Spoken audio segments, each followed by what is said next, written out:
all get to the woods or the forest, so I've come to a local park and we can explore, observe and investigate the trees here, or we can even just have one single tree in our neighbourhood.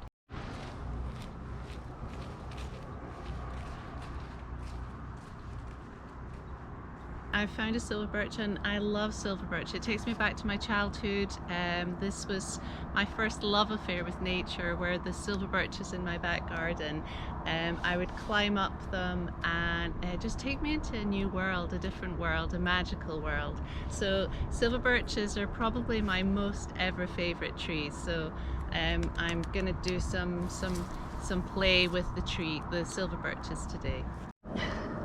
So I decided to take inspiration from the actual birch bark, and I've made a little birch fairy.